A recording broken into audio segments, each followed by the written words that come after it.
Cleveland Public Schools just wrapped up their first day back, and the district has momentum with a voter-approved levy and improvements on the state report card. But tough decisions are looming as leaders really plan to close some schools and consolidate others to avoid deficits, trying to tackle increased operating costs, funding cuts, and declining enrollment. Now, take a look at this. The district says it had 70,000 students back in 2004, and look at the decline there, down to 34,000 last year.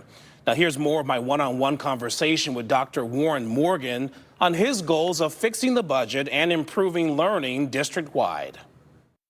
More than 2 years in as CMSD's CEO, Dr. Warren Morgan says the clock is ticking. Projections show the district could run out of cash by 2028. Leaders say it's unavoidable. They need to cut $150 million over the next several years. We have to consolidate some schools, close schools, and make sure that there's high quality programs in every neighborhood. What do you say to family members who are concerned about that neighborhood school potentially disappearing? I will never lie and say, oh, it's going to be easy or won't be. There won't be loss, because there will be. And with loss, there's change. With loss, there is pain sometimes. Building Brighter Futures, part of the district's long-term facilities planning, will recommend which schools to close or merge. A strategy expected to save about $90 million over 3 years. Is there a target number that you guys are trying to get at as far as cuts?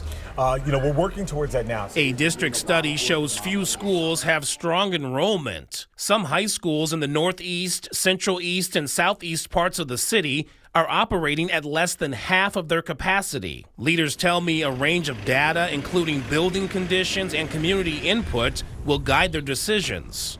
Are you worried about certain areas of the city being targeted more than others? Oh, yeah, they're going to do that. Dorothy Davis is an East Sider. She has one grandchild in a CMSD high school, and the others are in private school. They did that because of the fact that the kids are not learning. She's not opposed to the cost-cutting plan, but is skeptical. And I don't see nobody thinking of anything that is feasible. She worries about longer bus rides if students are sent to schools farther from home, and about higher student-to-teacher ratios. You're going to leave the ones that is behind left behind.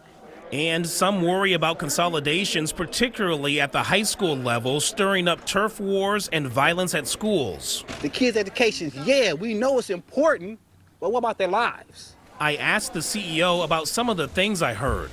Are you looking at this where you're trying to be equal among the geographic areas when these decisions come down? This is not a one area type of issue. Morgan says right-sizing schools will create more opportunities to expand class offerings and programs, including things like band, foreign languages, athletics, and clubs like chess and robotics. It's a year for us to build on the progress we've made. As I mentioned, we had some very strong academic progress. What about teacher layoffs? The district said it expects stable student numbers, so teacher needs should remain about the same.